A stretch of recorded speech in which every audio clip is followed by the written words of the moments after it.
Magandang buhay sa inyong mga kamanwa. Kung bago ka pa lang dito sa channel ko, please palike at mag-subscribe ka na din po. Huwag nyo din po kalimutang pindutin ang notification bell para palagi po kayong updated sa higit pang nilalamang tulad nito. Maraming salamat po. God bless. Nakatayo si Don at Varmint habang nakatingin sa isa't isa. Nagsalita si Don na ipagpatuloy na nila ang kanilang laro. Si Chief Bang at ang kanyang kasama ay napasigaw muli sa takot at mabilis silang tumakas na humihingi ng tulong na iligtas silang dalawa sa lugar na iyon.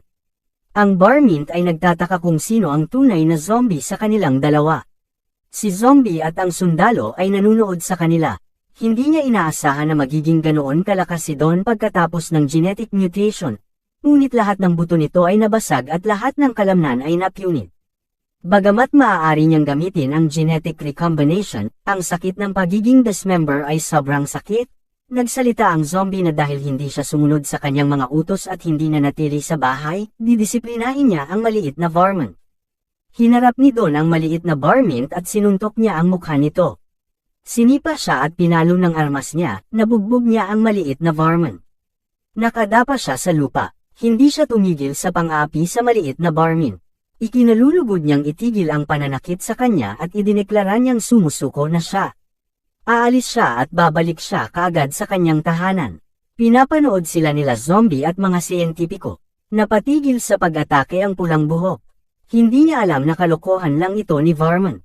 Palihim na inaatake siya ni Varmint at hindi siya makagalaw. Gulat na gulat sila sa nangyari.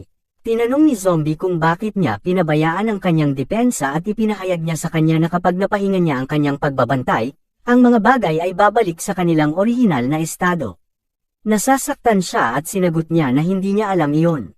Ipinahayag sa kanya ng maliit na Varmint na lumalabas na uminom siya ng ilang mga stimulant ngunit ang mga epekto nito ay nawala. Pinag-iingat siya sa susunod na buhay. Tinanong niya din kung anong klaseng zombie siya habang tinatawanan siya, nipotikip na lang ng mukha si Zombie. Saka siya nagpatuloy sa pagtawa. Humihingi ng tulong ang dalawang pinuno na sumisigaw ng mommy at sinabing ayaw pa nilang mamatay. Napatigil sa pagtawa ang scientist nang makita niyang dumating ang isa pa. Sinusubukang iligtas sila ni Zombie. Ang scientist ay hindi nag-aalala dahil alam niya ang kanyang tauhan na zombie ay kakilakilabot ang lakas na walang katulad, at siya ay nag-cheer pa kay Varmint. Ang isang maliit na Varmint ay nakatingin sa zombie, at tinanong ni Zombie kung naaalala niya pa ba siya, habang ang tatlo ay takot na takot kay Varmint na iniisip nila na katapusan na nila. Ang siyentipiko ay nagtaka dahil ang Varmint ay huminto sa paggalaw. Sinabi sa kanya ni Zombie na sinabihan niya itong manatili sa bahay at humihingi ito ng paliwanag sa kanya.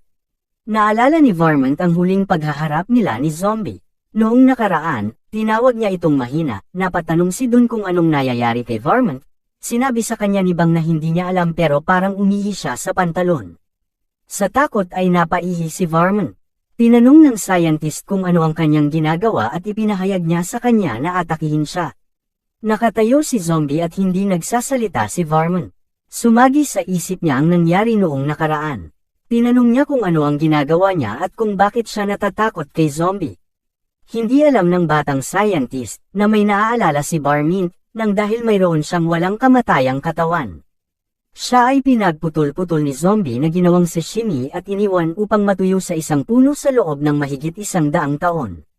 Sinabi niya sa kanya na kailangan niya itong salakayin ngunit sinabi niya na ayaw niya itong labanan. Sinabi niya sa siyentipiko na kung gusto niyang salakayin siya ay dapat niyang labanan siya ng mag-isa. Nagulat silang lahat sa sinabi ni Varmint at hindi sila nakapagsalita. Ito ang unang pagkakataon na nangyari sa kanya ang ganoong bagay. Tinanong niya kung paano niya natanggal ang kanyang kontrol. Sinabi sa kanya ni Faye sumuko na lang muna siya sa rutang iyon at kailangan niyang himinahon.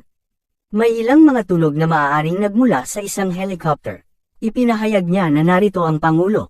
Tinanong ni Lanky sa spy kung sigurado siya na kung naroon sa baba ang kanyang pinuno na si Faye.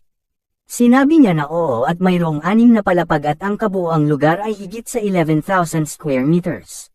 Nagulat si President Lanky sa 11,000 square meters at tinanong ni Lanky kung gaano katagal nila hahanapin si Faye sa mapanganib na lugar na ito. Ang isa ay nakatayo habang hawak ang kanyang espada at ipinahayag niya na ang mga problema ay maaaring malutas gamit ang lakas. Sinusubukan ni Pangulong Langki na pigilan siya, ngunit nagpatuloy pa din siya. Napasigaw ang si Langki dahil sa pagiging walang ingat, inatake niya ang lugar na naging sanhi ng pagsabog. Nagkaroon ng pagsabog ang lungsod at nagsalita siya na hindi ba ito mas mabilis kaysa sumakay ng elevator. Ninas sa kanya ang president na si Langki at sinabi niya sa isa pang president na hindi nila ginagamit ang kanilang utak. Pagkatapos ay tinanong niya kung baka iyon ay isang bitag sa kung ano ang gagawin nila. Sinabi ng lalaki na sa harap ng ganap na kapangyarihan ng lahat ng mga bitag ay walang silbi. Paalis na siya at tumatalon na siya sa helicopter. Sinusuri ng mga sundalo ang lugar. Inutusan ang isang sundalo na magulat kay Chief Gang na walang tao sa lugar Area 1, at sa Area 2 ay nagutos din na mag-report kay Chief Chin. Nainis ang lalaki dahil nakatakas ang mga ito ngunit sinagot siya ni Chief Gang na linagyan niya ng harang ang lahat ng ruta sa loob at labas ng lungsod, mapalupa man, tubig o hangin ay hindi madaanan kahit isang lamok. Sa lugar kung saan maaraw, tinanong niya kung bakit kailangan nilang maghintay habang bumaba sila at huhulihin ng mga masasamang tao. Nagsalita siya na dahil kung magkatrabaho sila ay hindi sila matatalo ni numan. Sinubukan niyang pigilan si President Langki na mayrita. Nagsalita si Langki na isinusumpa ko sila, habang sa taas abala ang mga scientist sa pagpaplano at inutusan ni Faye na isakatuparan ang plano. Nakatayo ang lalaki sa harap ng notes na may nakasulat na ang Zombie King ay nasa loob. Nagtataka siya tungkol doon. Nakuha niya ang notes, binasa niya ang notes at may Zombie King sa loob. Ito ay lubhang mapanganib. Iniisip niya ang huling pangungusap, buksan ito kung lalaki ka. Inutusan niya ang sundalo na pasabugan ito para sa kanya. Nandito sila para manghuli ng mga tao. Hindi na kailangang kumuha ng anumang iba pang mga panganib. Hindi pa raw fall ito, pero inutusan ni Faye na isakatuparan ang pangalawang plano. Pinindot ni Faye ang red button. Tumunog ang alarm at sumabog ito. Nagulat silang lahat at nakatayong pinagmasdan ito ni Chief Chin. Ito ang tinatawag naming bitag. Sinabi niya na ang laboratorio ay binuksan. Si Faye ay tumatawa nang ipahayag niya na oras na para salubungin ang bukang liwayway ng isang bagong dakilang species. Iniutos niya ang pagtapos sa lahat ng buhay ng tao kasama ang kanyang sarili. Sila ay nanunood kung ano ang mangyayari pagkatapos ng pagsabog. Nagulat sila at tinanong niya kung yan na ba ang Zombie King.